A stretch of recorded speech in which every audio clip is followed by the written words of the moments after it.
Hey guys, I got a video here I want to show you. It was from the time I was building Norma Jean.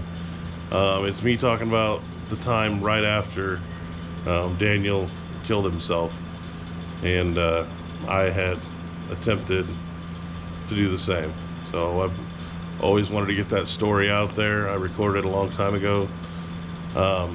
Jack Pollock is the one who pushed me to do that story. We never put it out. I just recorded it, and it made me feel so better just putting it out there and recording it, that maybe it might help somebody or anything like that. I'm going to explain more about why I'm putting everything out there, because that's what we're going to be doing now. So I love you guys, and thanks for watching. Alright, I'm BJ Barger of Son of a Fink Customs. I'm trying to do this video one shot. I'm not doing real well at it, but here goes. The goal of this video is to reach a suicide prevention agency, or anyone out there listening, and can help share this video and get this story out there. It's a story about Daniel's suicide and me being stopped from suicide myself. The story of Norma Jean, the Bronco, being built. By telling my story, I'm able to tell God's story. Let me tell you a little bit about Norma Jean first. Norma Jean's a 1966 Ford Bronco that we got rid of all the seams on for the artwork. Removed the seams on the grill, I welded it up, I welded up the rocker panels, welded up the seam on the side, I welded the roof on, I paneled over the rear windows. We'll have a picture at the end of this video or beginning that you'll be able to see. The artwork is what's important on it and in it. A lot of the artwork in it is towards Norma Jean or Marilyn Monroe ways. There's panels inside that are hand scroll sawed. The interior is going to be done by a really artistic guy. The outside is going to be the Sawtooth Mountains. Basically, we're putting God's beauty on the outside. We're putting Sawtooth Mountains on the side, Shoshone Falls on the hood. I think, can't remember the name of the mountain on the other side. But I'll be doing the airbrushing, doing a very surreal sunrise and sunset. But the mountains are going to be put on with a brush, so it'll have that oil painter style. It's going to be done by Bob West. She's a very, very special truck. We went to SEMA last year, did pretty well. This year we're going to go back for Battle of the Builders. I think we're going to win it. With the amount of fabrication that's been done on the truck, the floor's been dropped, firewall's been extended. It's very trick and really cool, and I want to share the reason that this whole truck came about. It wasn't my idea, it wasn't anything along those lines. It was something God gave me and put in front of me. My goal with this video is to continue Norma's journey. I'd like her to become an advocate for suicide prevention. I would like her to stand for something, for people to be able to know Daniel's story and be able to relate to Daniel's story, and guys can turn to cars and building cars instead of killing themselves, and just so many other things. If I even help one person, this totally is worth it. I want to get celebrities. I want to get pictures of celebrities in Norma Jean, kind of like Marilyn Monroe was. You know, she was seen with the Kennedys and all these kind of guys. I'd love to get mayors and governors and stuff like that. And by them hashtagging the Norma Jean, we'll create like an Instagram or Facebook or something. Somebody can help me with that. And it'll go right to the suicide prevention story and right to them, to where we can help other people.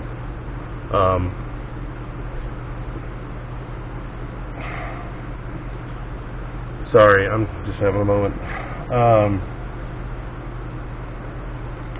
The goal is to kind of go viral with it and tell Daniel's story.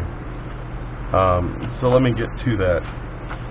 So Daniel was a really good friend of mine. We were stationed together in Hawaii. I got medically discharged. After Daniel got medically discharged, we were talking through his whole process and stuff like that. I was trying to help him a lot. And he had some troubles and stuff like that, but we constantly texted each other. He was somebody I could always depend on. He was my guy. the guy I could call up and just be able to tell him anything, and he was there for me.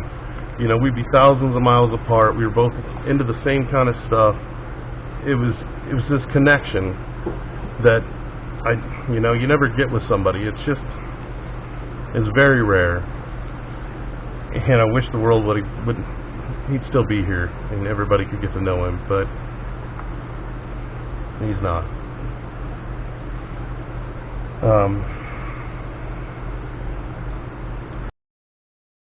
So here goes. I wrote a bunch of pages. I'm going to read and ad-lib a little bit. I can't shut the camera off because I'm going to keep going no matter what. I woke up early in the morning and decided to check my Facebook like normal, and I couldn't believe what I had just read with my own eyes. I just realized that Daniel, my best friend in the whole world, had passed away. When I read that Daniel had passed, I realized that I could turn to no one. I had no one to turn to anymore. My guy was gone. The only one I could turn to. The only one I was able to turn to. The person I could share everything with. The one every decision was bounced off of. He balanced my crazy. As all this was happening in my life, my wife was going to school for senior NCO academy, so she was out of state, and I was by myself. I was alone. I had no one to turn to for weeks. I was trying to console Daniel's mother, and while trying to hide my own emotions down, I hurt so bad inside. I just didn't know what to do. With him being gone, the world had lost all its color. Food had lost taste. I was numb. And the world around me became black and white. It was absolute desolation.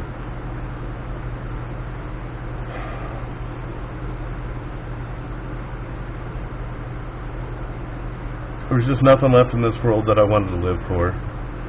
Nothing that wanted to wake me up in the morning. I closed my shop down 6 months earlier prior to this happening for a bunch of random issues. After Daniel passed away, I didn't know what I was going to do anymore. I knew something deep was missing. Losing Daniel was losing my life. About 2 weeks had passed, and I had been trying to help Daniel's mom and others heal from his passing. I was unable to deal with it all. I was unable to deal with it myself. The thought had crossed my mind a time or two before, just to end it all.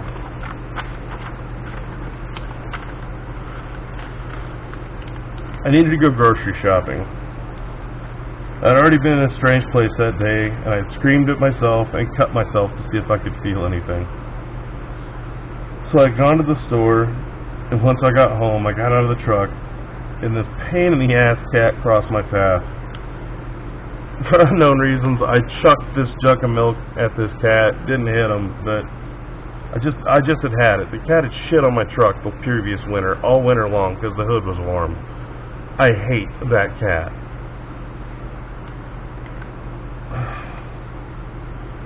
I don't know why it happened. All I know is I finally snapped for no apparent reason. Then I just started chucking my groceries all over the yard. I couldn't even explain it. I look at it now and I kind of laugh. But I literally threw groceries everywhere. There was bread and Hot Pockets and just stupid shit. Gatorade bottles just strung about.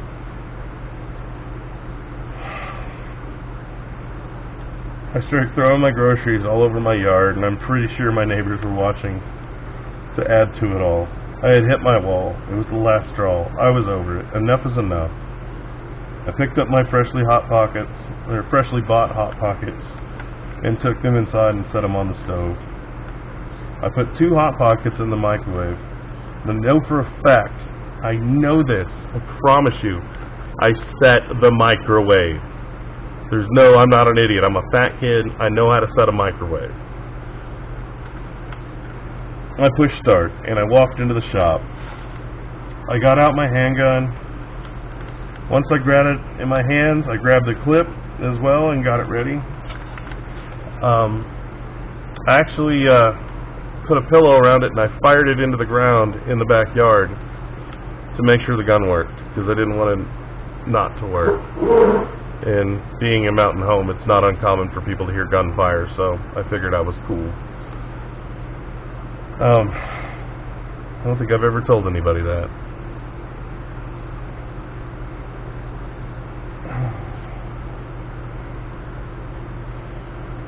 Once it was all ready, I set to work on. I set it on my bench. I opened up my email and I typed a whole letter to my wife about how sorry I was, the reasons I had done it, just everything. I'm so glad I deleted it. I went back inside to get my Hot Pockets. And the microwave never cooked them. It never started. Never started. Everything was fine. The time was still set on it. Everything like that. I know I set that microwave. So I put 2 minutes, 30 seconds back on the microwave. I heat up my Hot Pockets.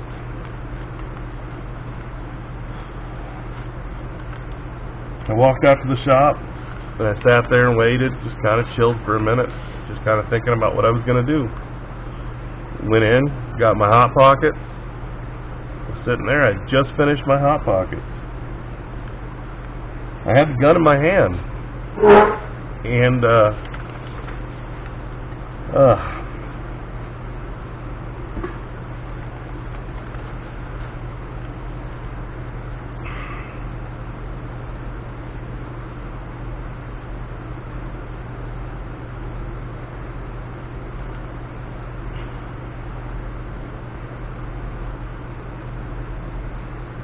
I'm sorry.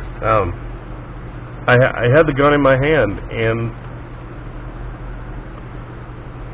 lo and behold, a buddy of mine, a veteran buddy, came in. He had driven by and seen all the groceries strung in the yard, and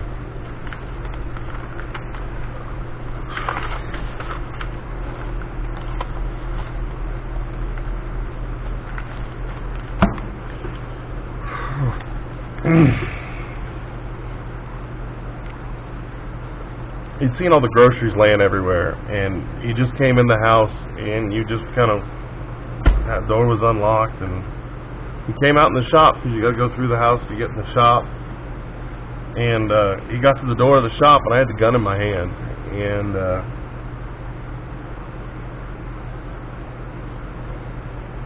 I'm going to read from here. Once he stepped in my shop, he seen the gun in my hand. He asked me, "What are you doing?" I said, "Get out of here. You don't want to see this." He didn't reply. I told him, "Get the fuck out of here before I shoot you. I don't want to, but I'll do what I have to do." I pleaded with him. I didn't want to shoot him. I didn't want to hurt him. I didn't want anything like that. I just wanted him to leave. I wanted him to go away so I could take care of what I needed to take care of. And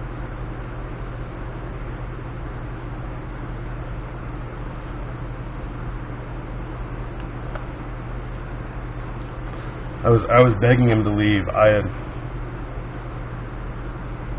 pulled the gun kind of towards my head, and without me knowing it, he had positioned his foot on the first step. I was about a good 8 feet from him, maybe 9. He straight up speared me. Knocked me. He hit me in the chest. The chair I was sitting in got broken. Gun went flying.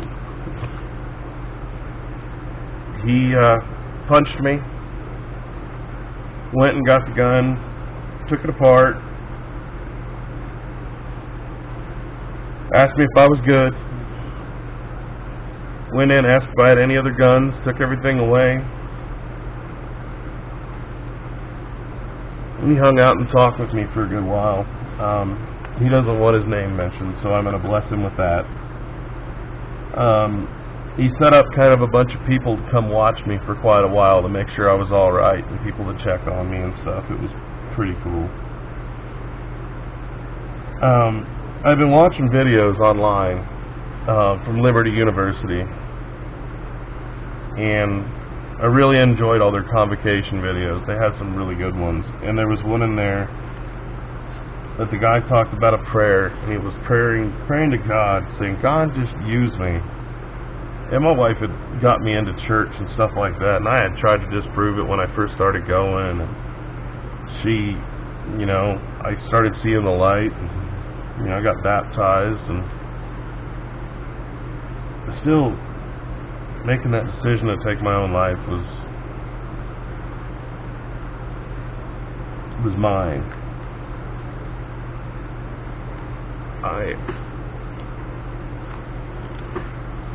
I had made that prayer, God use me. I don't know what for, but God use me. In the back of my head, I still had a plan that I was going to kill myself as soon as somebody wasn't looking. I was going to wait, because now the wife had gotten home.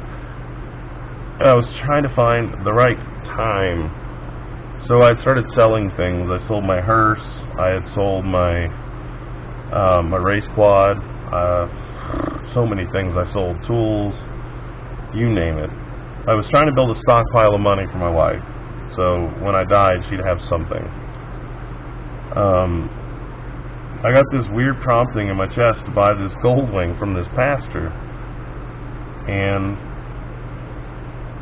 I talked to the wife, and we purchased it and stuff like that. We were talking about road tripping, and I was like, yeah, that sounds like something kind of fun to do. Mind you, my wife didn't know. Nobody had told her that she found out after SEMA last year that I tried to kill myself, and that's how all this started. So that's a whole nother fight and conversation. We never actually fought about it, but I know she isn't happy about it. Oh, I don't know why I'm laughing. This hurts so bad. And that's on tape now. A buddy from my church, we call him Dead Animal, asked me if I wanted to go to this car show down in Jackpot, and I was like, at first I was hesitant, but I decided it'd be a good idea to take the bike for a test ride before I go on this long trip. And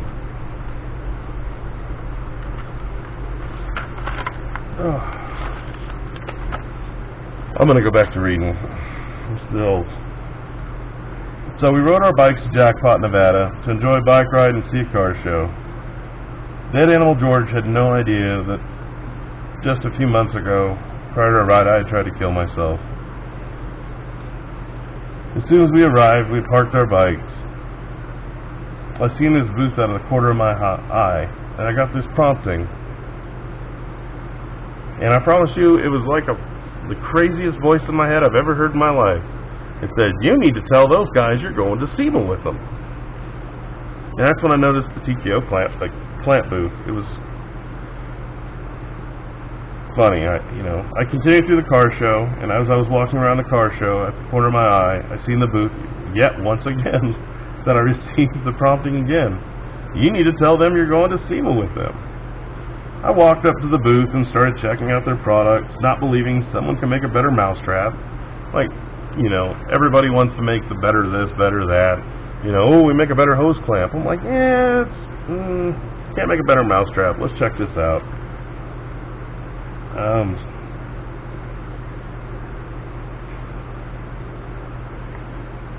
I figured they'd be crap, to be honest.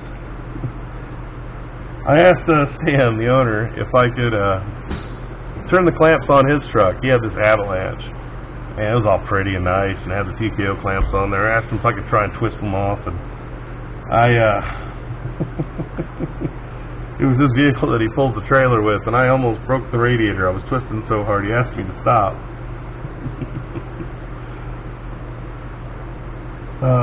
He told me to go for it, and I almost broke his radiator. Stan told me to stop. I left his booth mad, thinking, I figured he glued it on. Nothing sticks that good. So I'm like, nah, it's glued on. So I walked away and I viewed more of the car show, and I was kind of hanging out with my buddy Johnny and Dead Animal and all those guys.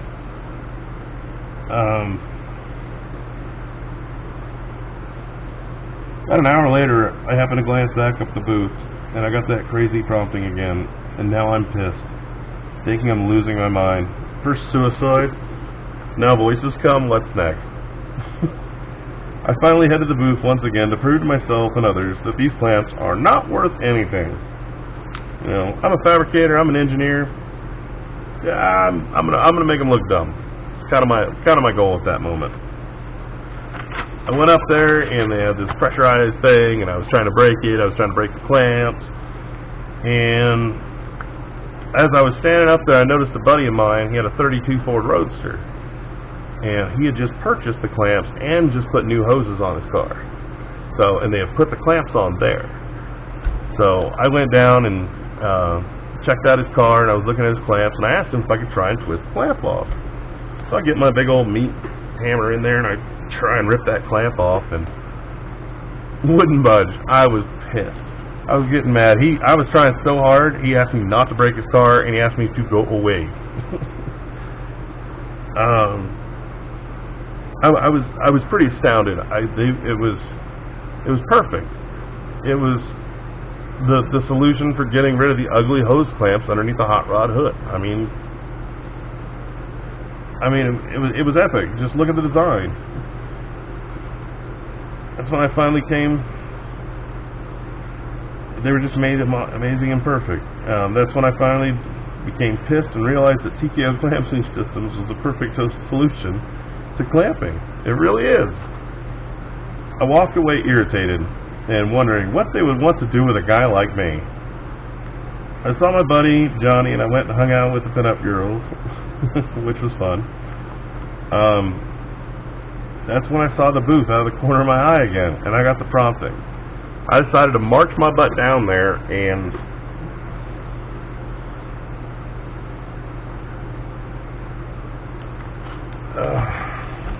get goosebumps when I tell this part. Alright. I get down to the booth, and I'm talking to Stan. And he's like, "Oh, you've been down here a lot." And I'm like, "Yeah, I've been down here a lot." And he's like, "Oh, what are you up to? You know, like, what are you building?" And I was like, "I need to tell you something." He's like, "What's that?" I was like, "I need to tell you I'm going to SEMA with you." He's like, "Really?" He goes, "What are you building?" I'm like, "Don't have a build." He goes, "Where do you build at?" "Don't have a shop." I'm like, "Don't have tools either." He's like, "Huh." You know, he's giving me a weird look, like, okay, this guy's insane. You know? And he's like, "Well, who told you you're going to SEMA with me?" I pointed up to the sky. I was like, "I'm pretty sure it's that guy." Stan's like, "Oh, that guy's the guy who, up there, he's the one who gave me the design for the clamp." He's like, "You let me know what he says." Okay. It was pretty creepy.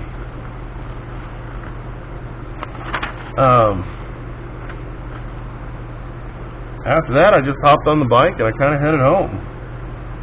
Once home, I still wasn't sure what I was going to do. Took a big road trip with the wife.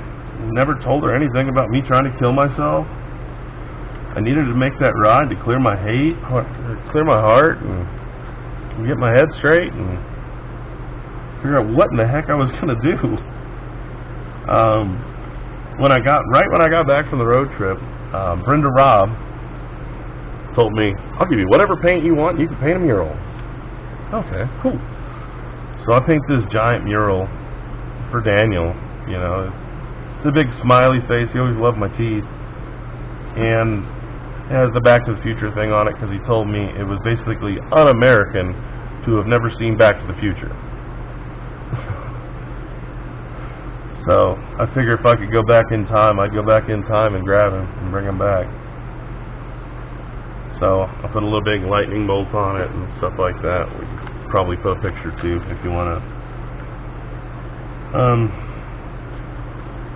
I really put my heart and soul and everything into the canvas. I really gave everything. You can ask Brenda, I never left. I was there from day to night and sometimes through the night. I was trying to get it out of me. I couldn't get over Daniel. I couldn't stop the hurt. I couldn't do anything to fill that hole. I didn't have that guy to call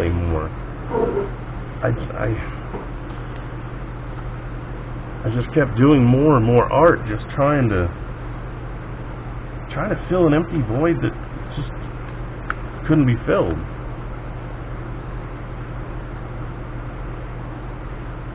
I actually ended up breaking my collarbone in the last 3 days when I fell off a lift.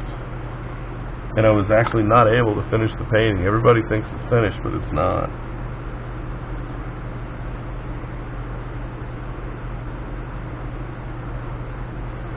I had been talking to a guy at church about painting his Bronco.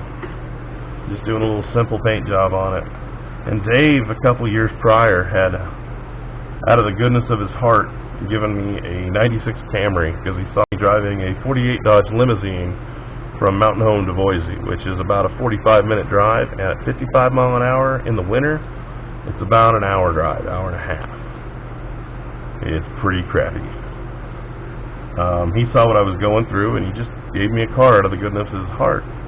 So I was going to paint his truck later on and pay him back and stuff like that. And, you know,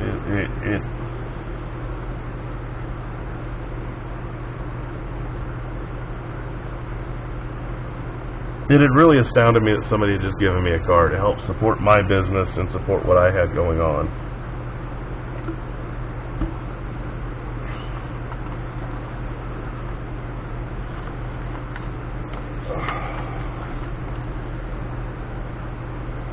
I just couldn't understand why he did it. And it was absolutely amazing to me. And then I was sitting there thinking, Dave's got this Bronco. Why can't I just use all my fabrication skills, all my hot rodding skills, everything I've been trained and taught how to do over all these years, and just do a masterpiece? And God revealed this picture of this truck in my head, kind of. It had been revealed to me that Dave had the vehicle that I was supposed to build. I looked it over good. It was a 66 Ford Bronco, pretty rough around the edges, needed a lot of work. I sat there thinking, I'm a hot rodder. I think Broncos are one of the ugliest ducklings on the planet. How on earth can I make a Bronco cool? I sat down with Dave and asked him for permission to do anything I wanted to do to the truck, because I wanted to show the world what I could do, and I wasn't going to charge him. I needed this opportunity, and I know that most of people can't afford custom crazy fab work. So I needed to be able to do it. I needed to try and just push as hard as I could and make something amazing. I had had him purchase the raw sheet metal I needed to make the crazy ideas I had possible. And all I had was Harbor Freight tools, because I had sold everything. I had Harbor Freight tools, hammers, some random crap. I didn't have any good tools. I had an apprentice named Randy that was helping me along. He was still kind of green under the belt, fresh out of high school. He'd been apprenticing me for a while. And I talked to the upholstery guy, and he got on board. Told him my crazy scheme idea.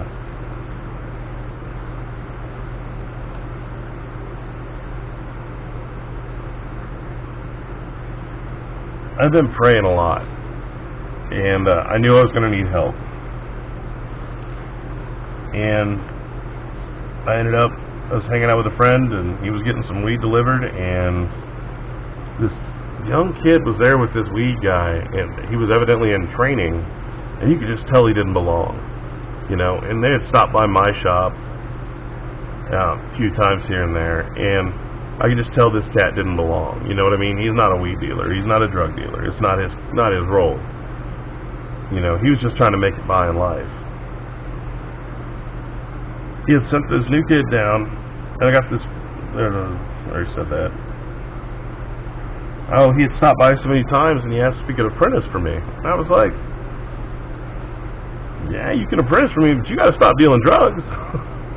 And he was like, "Okay." About a week later, he told me he was done dealing drugs, and he was now my apprentice. It was pretty cool. Within weeks, he showed his potential, and I was amazed at what God had provided with him. They were helping me on this truck, Choppy, that was in my shop at the time, as I was still developing this plan for Norma Jean. So I had this plan somewhat together. So I called TKO Clamping Systems up, and we set up a meeting to meet here in Mountain Home together in August and discuss our plans. Where we were going to be at the end of the meeting, we were on board for SEMA, or where we were in at the meeting, we were on board for SEMA 2017. SEMA 2016 hadn't even happened. Now, SEMA is like the biggest car show in the world. It's epic. Las Vegas, coolest cars, one place, people in the industry, manland. Like ultimate manland, car manland, craziness, awesomeness. 2016 SEMA hadn't even happened yet, but I wanted to start this build the day SEMA ended. Like, so when 2016 ended, when SEMA ended, I started building Norma Jean because I wanted to give myself a year. I wanted to see how hard I could push myself and wanted to attempt to get the whole vehicle done, fabrication and paint done in 1 year. With the whole of Daniel, I could just never seem to feel it in my head or my heart. I figured I would create so much worth that he wouldn't even be a thought, or at least try to make it a possibility. So now that we had a plan together, I decided it was time to push myself on fabricating, doing things I'd never seen done. This build needed to be different and needed to stand out. Not just wild for wild's sake. I wanted every inch of her to thought out. I wanted to make sure every inch of her's cool, and then put graphics on a vehicle that had never been done. A paint job that's never been done. Ideas started going through my head, but nearly everything had been done. I had an ace hidden in my sleeve. I knew it. I knew an internationally famous oil painter named Bob Wett. He painted Idaho scenery and all this other cool stuff. I was able to get together with him, and somehow I'm able to convince him to use automotive paint to do the scenery on Norma Jean. She's back there in the far distance. You'll see her. Not painted yet. SEMA 2018. I'm going to have him do the mountains with me doing the surreal style sunset. But in order to accomplish it, I have to have the canvas look right. It needs to have as few seams as possible. I need to be able to paint the flares of whatever we decided. So looking at the Bronco for a very long time, I came up with the idea to weld the removable top on, panel over the windows, and attack every seam on the truck and make it as straight as a show car, but make sure she's still a daily driver. If we made it all about the art, I kind of stole the idea from Brenda Robb's Community Canvas, which is where all these artists got together, which is where I did my mural. There was 30-some that first year. I think they've got over 150 now. It's absolutely amazing.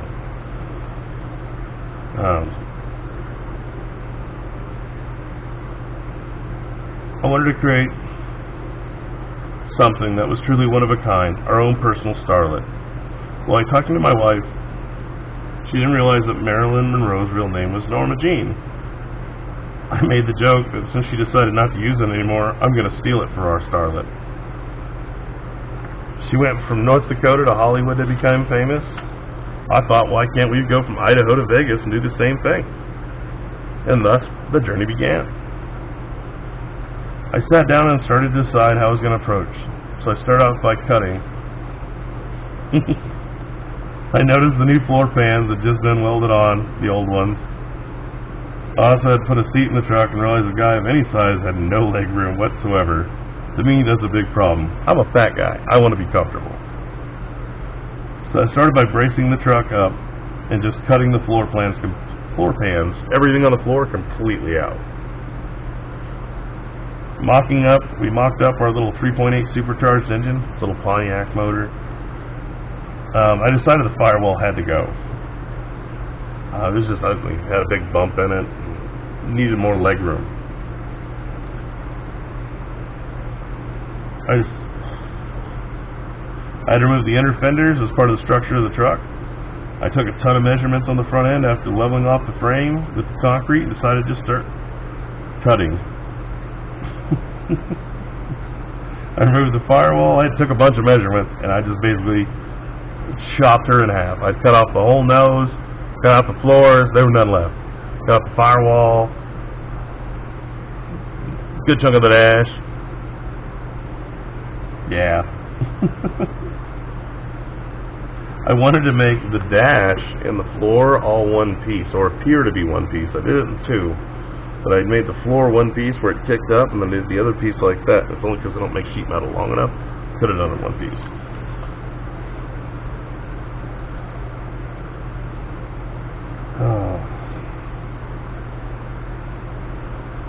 I dropped the floor where there's a box where the driver's seat is. I dropped it down about 4 inches, kicked it back. Basically all about leg room. Extended the firewall too. I'm not going to read all that stuff on here. You probably don't need to know all that. They can get that in another video. This is more about the... I wanted to make a luxury hot rod version of her, of a Bronco. I'd never seen one that was luxury, nothing that was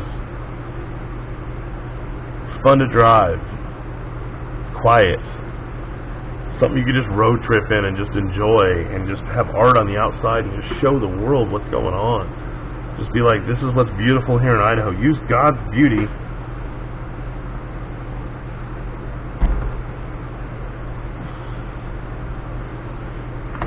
and just put it on the truck, you know what I mean? This crazy, crazy paint job, and just completely let it be God's beauty on the outside. And I don't have to create a paint job that's one color or some weird graphics of some weird thing I came up with. Why can't I use what God already created?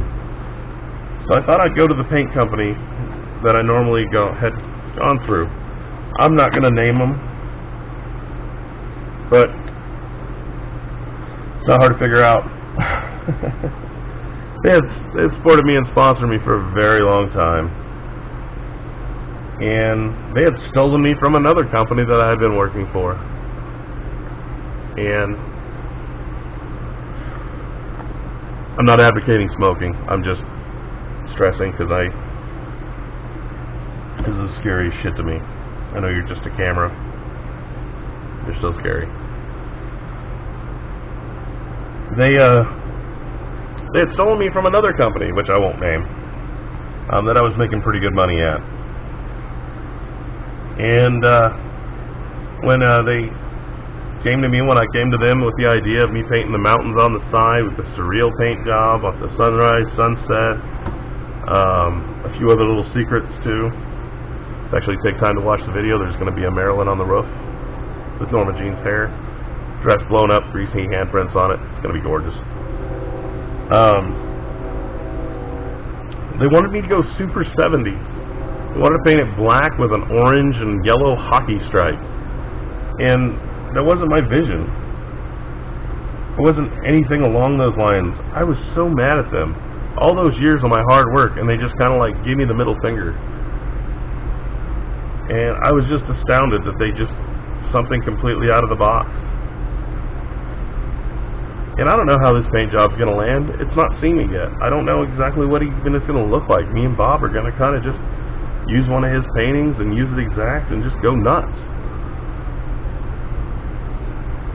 I just know what he's shown me, what God has shown me, and I know it's beautiful. And I'm not talking trash on those paint companies, which I didn't name, but it really made me mad when they wanted to change the idea of what she was supposed to be. I've been praying, and I called everybody. I mean, I really did call everybody.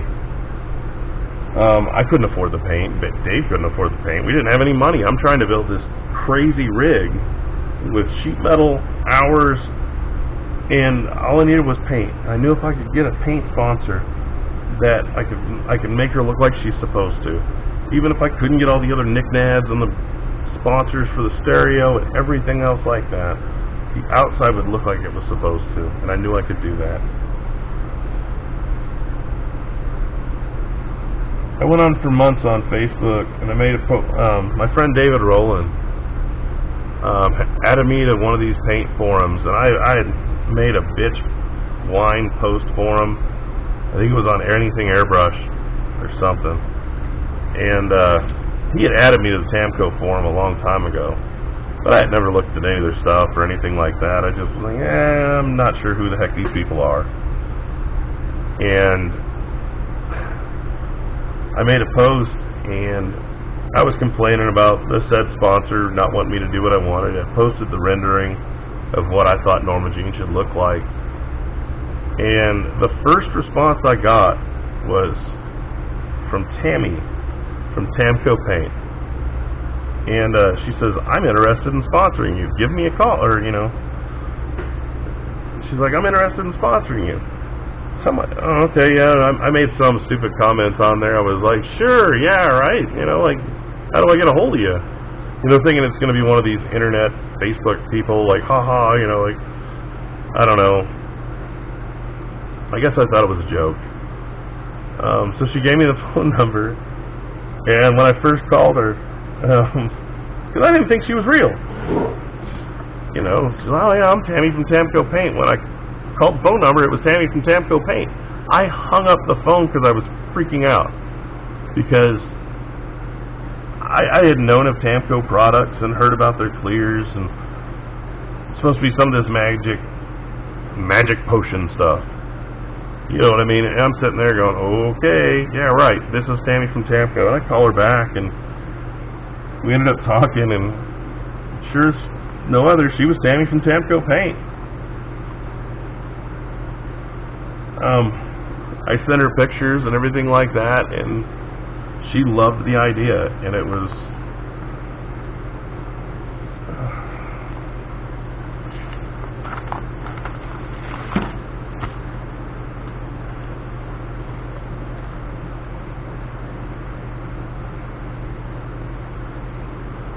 And she sponsored us ground up. Everything on Norma Jean is Tamco Paint. The primers, the sealers, the paints, the clears, everything. I was floored. My dreams are coming true. Now, mind you, this is pretty late in the project. But now my timeline is looming. And God keeps telling me to make sure she's perfect. Kept telling me to take that time to make sure everything is perfect. Don't rush it. Make sure this is right. Make sure that's right. And I stayed on course. December rolls around, midway through working the floors, and our upholstery guy got diagnosed with cancer on his shoulder. And with going through that treatment, he was going to have to close his big shop.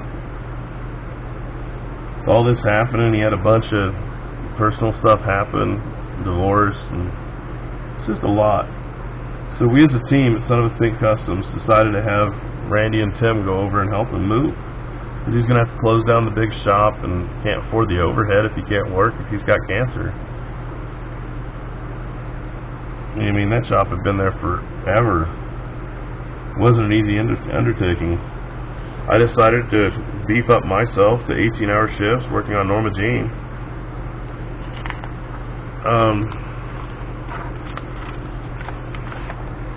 To make up for it. I was doing what the Lord had put on my heart, and if I needed help, I could just call one of the guys, and they were there. We made it work. We also wanted to keep him up and going. We had to remodel his two-car garage so that he could keep working small projects and be able to do Norma Jean properly, which added a bit more time. Got a bunch of friends from church to do the last big part of the move to the storage units. I got Randy back about the end of February, and was able to start making a ton of headway on the floors and paneling up the rear windows. We eventually got Tim back towards the end of March, and we had our team back together, pulling full force, really making sure every piece we did fit ever just so, and slowly making her come together, as if watching a painting midday to seeing her come together, as if I was watching a dream come true in front of my eyes. Once we got to the windshield, floors and firewall and transmission tunnel all welded up, we cleaned up. We started fitting the hard top to get it ready to weld, and that's when my apprentice Randy and I talked, and he decided he was going to join the Marines, and that he was going to leave in September. So I'm going to be one more guy down. Me being a vet, I totally understood his decision, And mind you, I tried to change his mind, but he was dead set. I was actually proud of him for making that decision. Not a good time. I was proud of him for it. August was out just around the corner, and if I was going to make it, I was going to have to bring in some big guns. I called my buddy Chris up there in southern Canada, Minnesota-ish area. And I called my dad. Maybe it's Michigan. I don't remember where he lives. Southern Canada. My dad came up from Kansas. My team had grown and we had become stronger. My dad is a hot rodder from back in the day and worked with the greats. He is where a lot of my metal fabrication comes from. My dad is the one who instilled the love of hot rodding and everything cars in me. He taught me how to take what most considered junk and make it beautiful and useful. I knew I wanted to rigid up the frame and roll cage. That would keep the Bronco safe and roll over, but it would also give me that Bentley feel and good seal on the doors so nothing would flex. I removed the hinge on the front windshield and welded the windshield directly to it so I didn't have any gaps there.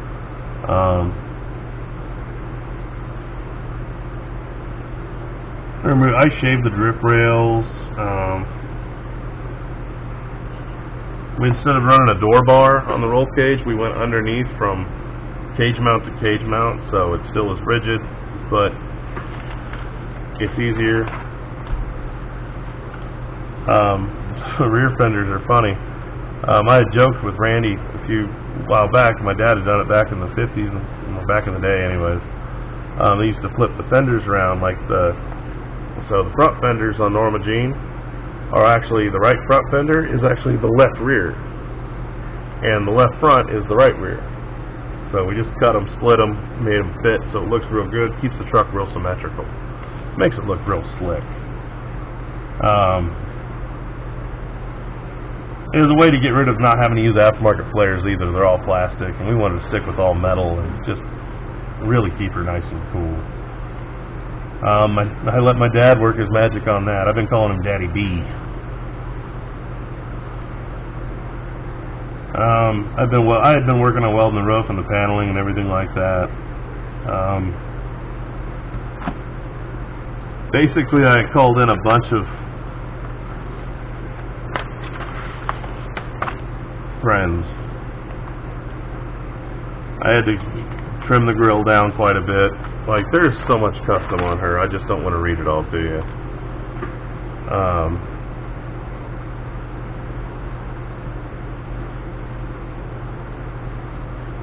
In my vision, I had never seen the bumpers either. I couldn't tell you what the bumpers were supposed to look like. And I knew I was going up that 70s feel, and my dad came up with this idea to do a triple tube like the old ones in the J.C. Whitney catalog. And he knocked out something pretty badass.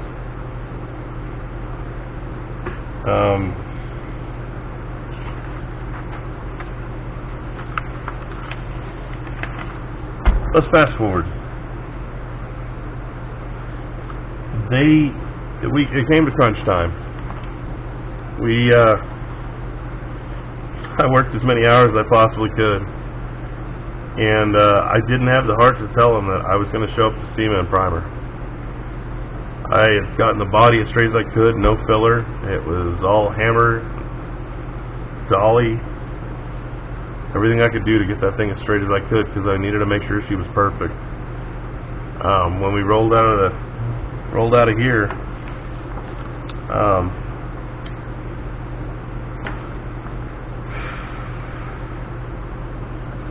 I had made a really cool intake to show off their clamps, and I had airbrushed it so it would look really cool and show off just that. I figured if I could show off the clamps as well as I possibly could, I could primer the outside of the truck, and we could get away with it a bit.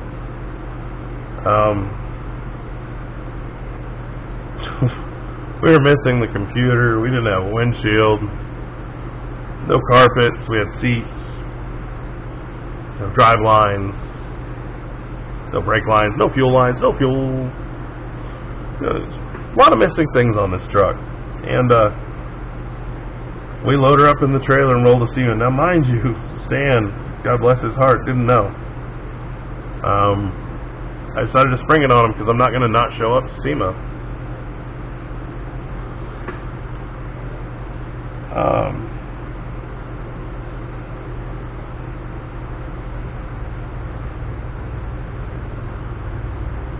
Yeah, I kept working it. Once we got her loaded up,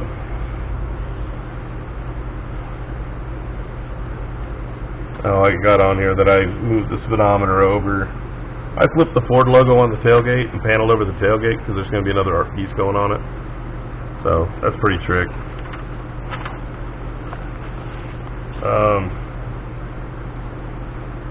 Steve Gabriel had done these really cool cutout hand scroll sawed Norma Jean and Marilyn Monroe. I already talked about him earlier. Mark from Wood Den Creations made the cool toolbox with macro rails. Sly made these really cool gun shifters, so when you pull the hammer back, it goes into drive, so you drive around half cocked all the time. I feel like this is turning into a rambling thing.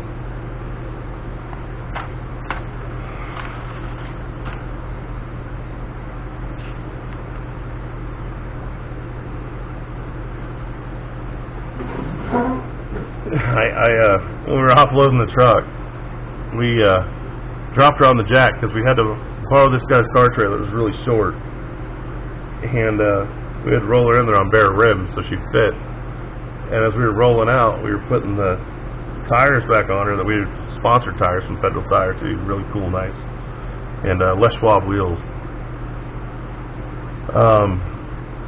We dropped the jack. The jack came out from underneath the axle and right down the frame. Fresh clear coat, like week-old clear coat. I freaked. I had a moment where I just like twitched and went underneath there and took a look, and it wiped off with a rag. Didn't even scratch the clear. That's that high-impact Tamco clear.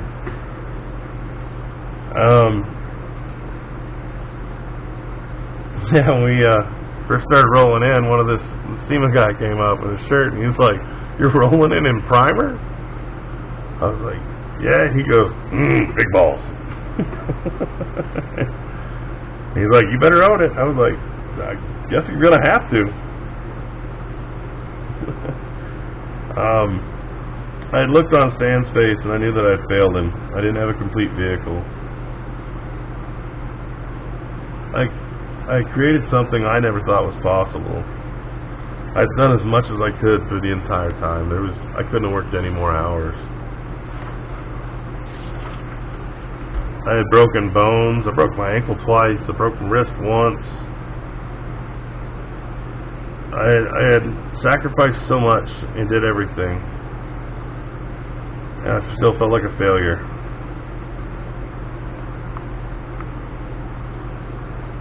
I wrote here that I'm at the Super Bowl of hot rodding, and I bring something unfinished, not worthy of where she was.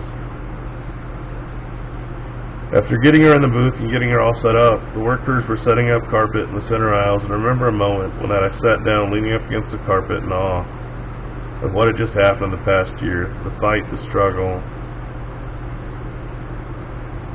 She wasn't finished, but I could say that I did my absolute best. I couldn't have worked any harder. I couldn't have worked any more hours. I had given everything, and when I was sitting there thinking about God, He calmed my heart. In this moment of realization, I had realized that my childhood dream had just come true, that I had shown a vehicle that I had built at SEMA, something I had always wanted to do as a kid.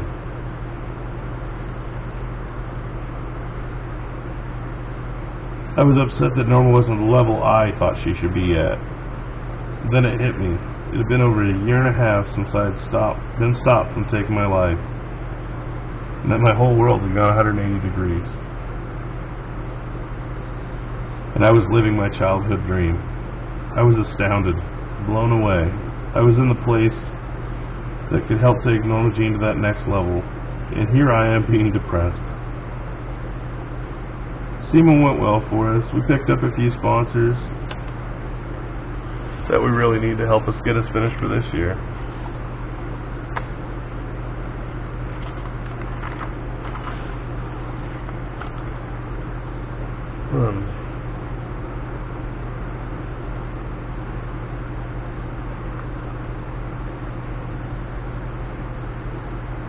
On the way home from SEMA, we had developed a plan to get Norma Jean finished for the Boise Roadster show in March, and to show her off for the world there. When I returned from SEMA, I hadn't realized how bad my health had gotten. I'd gotten zinc poisoning from welding those rear fenders on. I had finally went and saw the doctor and got it under wraps. After taking the road trip to see family at Christmas, I was back at full swing. While starting the bodywork on Norma Jean, God gave me a prompting to push myself and make her as straight as I'd ever done in my life, to see what I could do. Going back to my usual 18-hour days, my wife would joke that I was spending more time with Norma Jean than I was with her. Mid-January, my wife found out she was going to be a first sergeant in the Air Force. Knowing she was selected, we knew we were in for orders, and quick at that. Early February, we found out she had orders to move to England in May, as I was going to have to attend school beforehand. Knowing I was not going to go to England with my wife, as a mutual decision between both of us, it was something we also prayed about. It was the smartest yet hardest move. Now, in the middle of trying to get the bill done, I have to help split up household goods, get ready to move my entire shop to Kansas, everything but Norma Jean and the tools I needed to paint her. I had like 5 weeks to finish Norma before the first show. I knew it wasn't going to happen, so I called TKO and let them know what was going on, that I wasn't going to be able to make that show, and I was sorry. We decided to try and shoot for the Pocatello Chrome in the Dome. That was 2 weeks later. I let my pride get the best of me, thinking I'd get Norma Jean done with graphics and all that time in her glory and have her perfect. I just didn't want to disappoint Stan again. I couldn't do it. So I went to pushing myself harder, and then boom, happened. My shoulder gave out, not being able to work.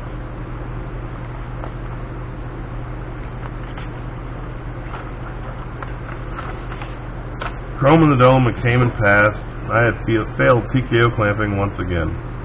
I felt devastated, but I knew that I had to keep pushing to get Norma done, or at least try, before my wife left, so I could spend some sort of time with her. My wonderful wife saw I was struggling and called my dad. He called my dad up, and he headed up with his huge truck and trailer and to help work on Norma Jean and get my shop backed up and head to Kansas. We worked and worked tirelessly, day and night, trying to get her as perfect as I could accept. Nothing other than right. I had sacrificed too much to cut corners in the end. I sent my dad and Tim to Kansas with a full load of equipment. Start getting stuff moved. They hurried there and back as quickly as they knew. Time was key. I stayed there working on Norma Jean when they returned. Only had days left up to pack out the house and be out of it. So that's what we did. We packed up everything else and took what tools I needed to Dave's shop where Norma Jean was. So I headed to Kansas. We had 3 trailers fully loaded and just headed out. I went there and I came back as fast as I possibly could.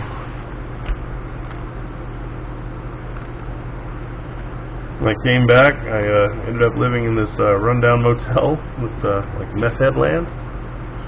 Great place to stay.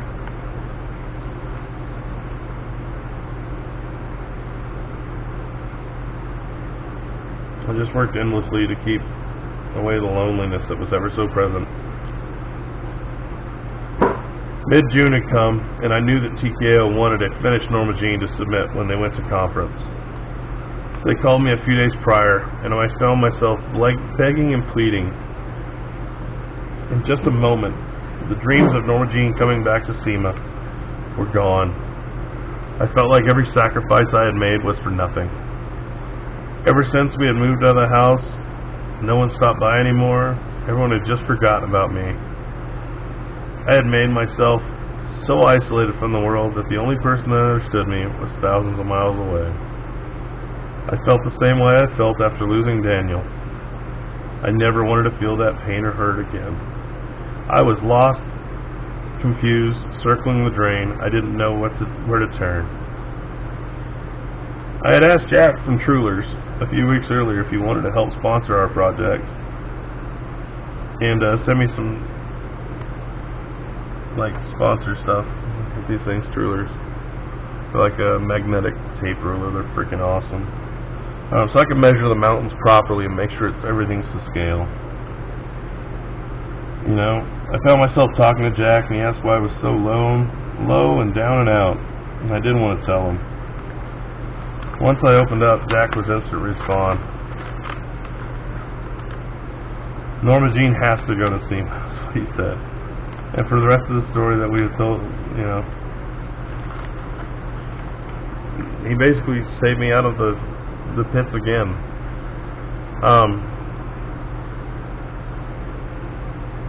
I know this video is going to be long, and I know it's probably not all that good. I really need help getting this out there. I really want to show Norma Jean off. I really want the world to be able to see that. And if I can get her to help people realize that taking your life is not worth it, and that you can do amazing things with God's help. Having God work through your hands. I couldn't have done what's done on Norma Jean. It's not me that made it straight, it was God. It's God working through my hands. It's allowing Him to work through you and just to give everything to Him. It sounds crazy, I know, and you might think I'm crazy, I'm a loon, but it's real, I promise you. Him being there, working through your hands is real. Him getting the sponsors is real. I didn't get those sponsors. I may be the one that, you know, was sanding and stuff like that. It was God working through my hands. I've never had a vehicle that straight in my life. I've been doing that all these years, and I ain't no way. There's things that you can't explain when He's there. And I want people to know that God wants you. He wants you. He doesn't want you to die. Your plan is not as good as His plan at all. I wish Daniel was still here. I wish I could tell him this. Alas, I can't. He's not here anymore. He's gone.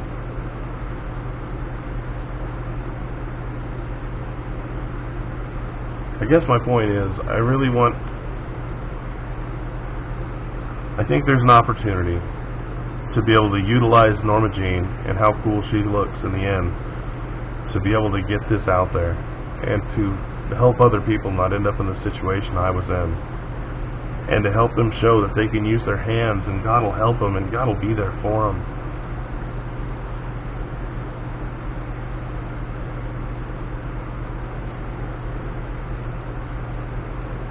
Yeah, that's all I got. Thanks.